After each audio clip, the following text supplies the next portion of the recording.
믿음이 무너질 때를 떠올려 보면 어느 날 갑자기 한순간에 무너진 것처럼 느껴질 때가 많습니다. 그런데 가만히 돌아보면 그 무너짐은 하루아침에 오지 않았습니다. 아주 작은 틈에서 시작되고 작은 선택들이 쌓이고 작은 방치가 이어지다가 어느 순간 마음이 툭 꺾여버리는 경우가 많습니다. 그래서 믿음을 지키는 사람은 거대한 시험만 조심하는 게 아니라 믿음이 흔들리기 시작하는 시작점을 먼저 알아차리는 사람이기도 합니다. 오늘은 믿음이 무너지는 4가지 시작점을 함께 점검해 보려고 합니다. 첫째, 하나님보다 감정과 상황을 더 믿기 시작할 때 무너지기 시작합니다. 믿음이 무너질 때 가장 흔한 시작점은 하나님을 안 믿게 되는 것이 아니라 하나님보다 다른 것을 더 믿기 시작하는 것입니다. 그 중에서도 가장 가까운 것은 내 감정과 내 상황입니다. 감정은 너무 솔직합니다. 상황은 너무 현실적입니다. 그래서 우리는 하나님을 믿는다고 말하면서도 실제로는 내 감정이 말하는 것을 더 크게 듣고 내 상황이 보여주는 것을 더 확실한 증거처럼 받아들일 때가 있습니다. 마음이 평안하면 하나님이 가까이 계신 것 같고, 마음이 불안하면 하나님이 멀어진 것 같고, 일이 잘 풀리면 하나님이 함께 하시는 것 같고, 일이 막히면 하나님이 나를 버리신 것 같은 느낌이 드는 것입니다. 그런데 그 순간부터 믿음은 서서히 흔들리기 시작합니다. 하나님이 변하신 것이 아니라 내가 믿는 기준이 바뀌었기 때문입니다. 감정은 파도 같습니다. 올라갔다 내려갔다 합니다. 어떤 날은 예배가 은혜롭고 어떤 날은 예배가 아무 느낌이 없을 때도 있습니다. 어떤 날은 기도하면 마음이 따뜻해지고 어떤 날은 기도해도 마음이 차갑게 느껴질 때도 있습니다.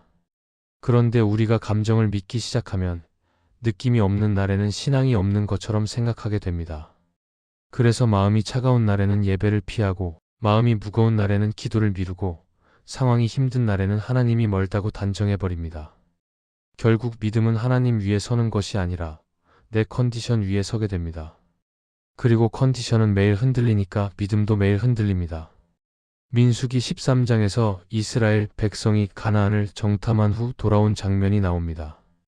그들은 하나님이 약속하신 땅을 앞에 두고도 눈에 보이는 현실을 더 크게 믿어버립니다.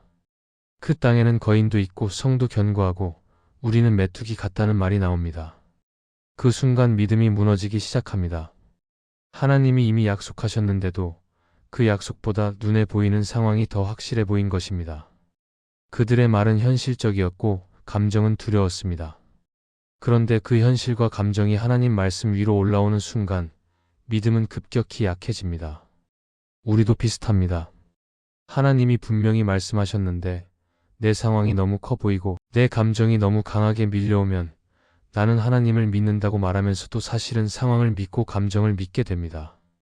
상황과 감정이 믿음의 기준이 되면 그 다음에는 해석이 바뀝니다.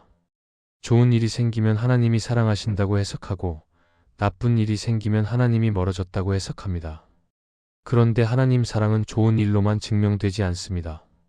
하나님 임재는 내가 편할 때만 확인되는 것도 아닙니다. 시편을 보면 다윗은 흔들릴 때가 많았지만 그때마다 하나님께 돌아갑니다. 다윗은 감정이 흔들린다고 하나님을 버리지 않았습니다. 오히려 흔들리는 감정을 하나님께 가져갔습니다. 하나님, 제 마음이 이렇습니다. 제가 지금 두렵습니다. 제가 지금 무너질 것 같습니다. 이렇게 올려드리면서 감정이 주인이 되지 않게 했습니다. 이것이 믿음입니다. 감정이 없는 사람이 믿음이 있는 것이 아니라 감정이 있어도 하나님을 선택하는 사람이 믿음이 있는 것입니다. 그래서 믿음을 지키려면 감정을 무시하라는 말이 아닙니다. 상황을 부정하라는 말도 아닙니다. 감정과 상황을 인정하되 그것이 하나님 위에 올라가지 않게 해야 합니다. 감정은 내 마음의 날씨일 뿐이고 상황은 내 삶의 배경일 뿐입니다. 하나님은 그 위에 계십니다. 하나님은 내 감정이 올라가든 내려가든 변하지 않으십니다. 하나님은 내 상황이 열리든 막히든 여전히 선하십니다. 이 사실을 붙들 때 믿음은 흔들려도 무너지지 않습니다. 혹시 요즘 마음이 흔들리면서 하나님이 멀게 느껴진다면 그 느낌을 기준으로 결론 내리기 전에 한 걸음만 멈추시면 좋겠습니다. 하나님, 제 감정이 이렇게 말하지만 저는 주님을 믿고 싶습니다. 하나님, 제 상황이 이렇게 보이지만 주님 말씀을 더 믿게 해주세요. 이 기도가 믿음의 시작입니다. 감정과 상황이 믿음을 끌고 가게 두지 말고 감정과 상황을 하나님께 데려가면 됩니다. 그 자리에서 믿음은 다시 서기 시작할 것입니다. 둘째, 말씀을 멀리하고 스스로를 합리화하기 시작할 때 무너지기 시작합니다. 믿음이 무너질 때 사람들은 보통 큰 죄를 먼저 떠올립니다. 그런데 실제로는 큰 죄보다 작은 거리두기에서 시작될 때가 많습니다. 말씀을 조금 멀리하는 것입니다. 처음에는 바빠서 못 읽은 것뿐입니다. 피곤해서 오늘은 건너뛴 것뿐입니다. 마음이 복잡해서 잠깐 쉬는 것뿐입니다. 그런데 그 작은 틈이 반복되면 어느 순간 말씀은 내 삶의 중심에서 밀려납니다. 그리고 말씀 대신 다른 것들이 마음의 기준이 됩니다. 내 경험, 내 감정, 내 상식, 세상의 분위기, 사람들의 말이 더 크게 들리기 시작합니다. 말씀이 멀어지면 믿음이 약해지는 것은 당연합니다. 믿음은 결국 하나님 말씀 위에 서기 때문입니다. 말씀이 멀어질 때 동시에 함께 따라오는 것이 있습니다. 합리화입니다. 말씀을 가까이 하면 내 삶이 비춰집니다. 불편한 부분이 드러납니다. 그래서 말씀을 멀리하면 편해질 것 같고 마음이 덜 찔릴 것 같습니다. 그러면 우리는 스스로에게 이렇게 말하기 시작합니다. 지금은 어쩔 수 없어. 이 정도는 다들 해. 나도 사람이야. 상황이 그렇잖아. 하나님도 이해하실 거야. 이 말이 처음에는 나를 보호하는 것처럼 들립니다. 하지만 합리화는 나를 지키는 것이 아니라 내 믿음을 조금씩 깎아먹습니다. 왜냐하면 합리화는 죄를 죄로 보지 못하게 만들고 하나님 말씀을 내 편한 방향으로 바꾸기 때문입니다. 결국 말씀의 권위가 내려가고 내 판단이 올라갑니다. 그 순간부터 믿음은 서서히 무너지기 시작합니다. 사무엘상 15장에서 사울을 보면 이 과정이 아주 선명합니다. 사울은 하나님 말씀을 완전히 따르지 않습니다. 그런데 그가 단순히 불순종하고 끝난 게 아닙니다. 그는 합리화를 합니다. 좋은 것들을 남겨서 하나님께 제사 드리려고 했다고 말합니다. 겉으로는 그럴듯합니다. 하나님께 드리려 했다는 말은 아주 경건하게 들립니다. 하지만 그 합리화의 핵심은 이것입니다. 하나님 말씀보다 내 판단이 더 낫다고 믿는 것입니다. 하나님이 말씀하신 그대로가 아니라 내가 보기 좋은 방식으로 바꾸겠다는 마음입니다. 합리화는 이렇게 우리의 불순종을 포장합니다. 그래서 더 위험합니다. 말씀이 멀어지고 합리화가 시작되면 마음의 감각이 둔해집니다. 예전에는 양심이 찔리던 일이 이제는 별일 아닌 것처럼 느껴집니다. 예전에는 기도할 때 마음이 불편했던 부분이 이제는 아무렇지 않게 넘어가집니다. 그 과정에서 우리는 신앙의 핵심을 잃어버립니다. 믿음은 하나님 앞에서 정직하게 서는 것인데 합리화는 하나님 앞에서 나를 숨기게 만들기 때문입니다. 그리고 말씀을 떠난 마음은 결국 방향을 잃습니다. 말씀은 길을 보여주는 빛인데 빛을 꺼버리면 길이 보이지 않는 것과 같습니다. 그러면 우리는 더 강한 자극을 찾아 헤매거나 더 쉬운 길을 택하게 됩니다. 하지만 하나님은 여기서도 우리를 다시 부르십니다. 말씀으로 돌아오게 하십니다. 말씀은 우리를 정죄하려고 주어진 것이 아니라 살리려고 주어진 것입니다. 말씀은 우리를 눌러앉게 하려고 비추는 것이 아니라 넘어지지 않게 비추는 것입니다. 그래서 믿음이 흔들릴 때 가장 실제적인 회복은 대단한 결단이 아니라 말씀 앞으로 돌아오는 작은 순종일 때가 많습니다. 다시 말씀을 펴는 것, 하루에 한 장이라도 읽는 것, 짧은 구절이라도 마음에 담는 것, 그 작은 시작이 합리화를 끊는 힘이 됩니다. 혹시 요즘 말씀을 멀리하고 있고 마음속에서 괜찮다고 스스로를 설득하는 소리가 커지고 있다면 오늘은 한 가지만 붙잡으시면 좋겠습니다. 말씀은 내 편을 들어주는 도구가 아니라 내 마음을 세우는 기준이라는 사실입니다. 하나님, 제가 말씀을 멀리했습니다. 그래서 제 판단이 커졌습니다. 다시 말씀 앞에 서게 해주세요. 이 기도가 시작되면 믿음은 무너지는 길에서 다시 세워지는 길로 방향을 틀게 될 것입니다. 셋째, 공동체를 피하고 혼자 버티며 숨기기 시작할 때 무너지기 시작합니다. 믿음이 흔들릴 때 사람은 두 가지 방향으로 움직입니다. 하나는 더 하나님께 가까이 가는 방향이고 다른 하나는 조용히 뒤로 물러나는 방향입니다. 많은 경우 우리는 뒤로 물러나는 쪽을 더 쉽게 선택합니다. 마음이 약해지면 사람을 만나는 게 부담스럽고 예배 자리가 어색해지고 공동체 안에서 내 상태가 드러날까 봐 불편해집니다. 그래서 조금씩 거리를 둡니다. 단톡방을 조용히 나가지는 않지만 말이 없어지고 모임에 나가도 마음은 멀어지고 결국에는 핑계를 만들며 빠지게 됩니다. 처음에는 잠깐 쉬는 것처럼 보이지만 그 잠깐이 길어지면 믿음은 무너지는 방향으로 흐르기 시작합니다. 공동체를 피하는 마음 뒤에는 종종 숨기고 싶은 마음이 있습니다. 내가 지금 약하다는 걸 들키기 싫고, 내가 흔들린다는 걸 보이고 싶지 않고, 내가 이런 생각을 하고 있다는 것을 말하면 이상하게 보일까 봐 두렵습니다. 그래서 혼자 버팁니다. 겉으로는 괜찮은 척하지만 속에서는 무너지고 있습니다. 그런데 혼자 버티는 신앙은 오래가지 못합니다. 믿음은 원래 혼자서 완성되는 것이 아니라 함께 붙들며 지켜지는 것이기 때문입니다. 하나님은 우리를 홀로 두고 살아가게 부르신 것이 아니라 함께 세워지게 부르셨습니다. 열왕기상 19장에서 엘리야의 모습을 보면 이 과정이 참 현실적으로 보입니다. 엘리야는 큰 승리를 경험했는데도 곧바로 두려움에 무너지고 도망갑니다. 그리고 그는 사람을 피합니다. 혼자 광야로 들어갑니다.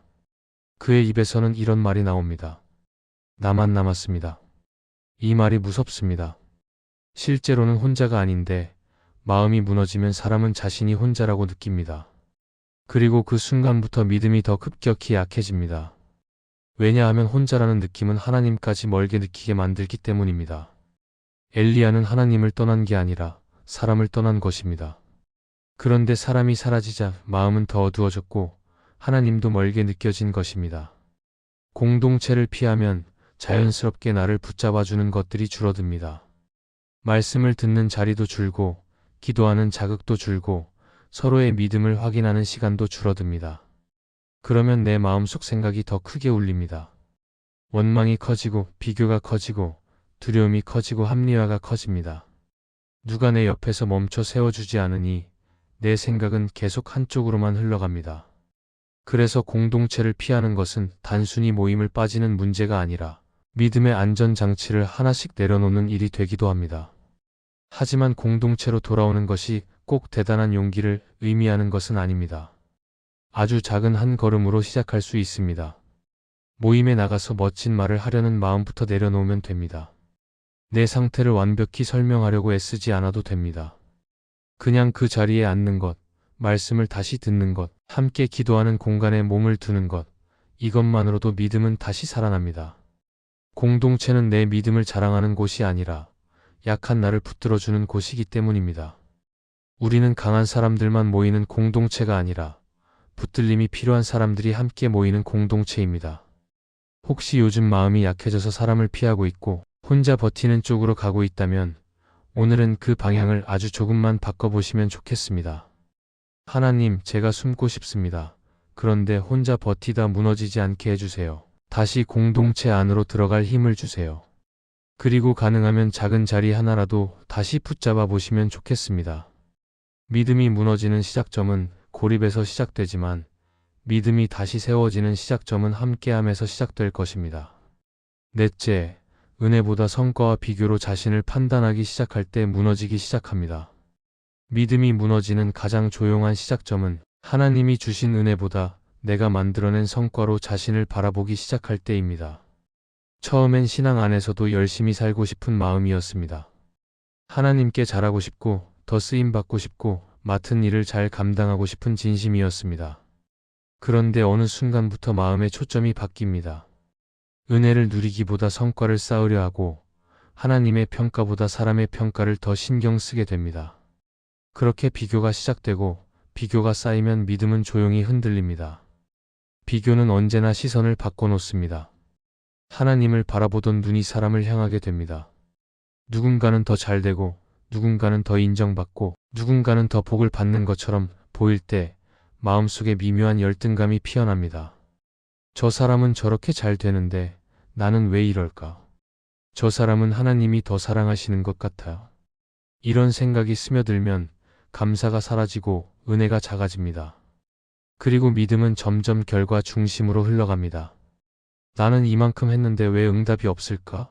나는 이렇게 기도했는데 왜 변화가 없을까?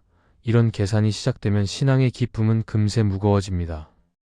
누가복음 15장의 큰아들도 그런 사람이었습니다. 그는 아버지 곁에 있었지만 여전히 비교 속에서 살았습니다. 동생이 돌아왔을 때 기뻐하기보다 불평합니다. 나는 이렇게 열심히 일했는데 왜 저 사람만 잔치를 열어주시나요?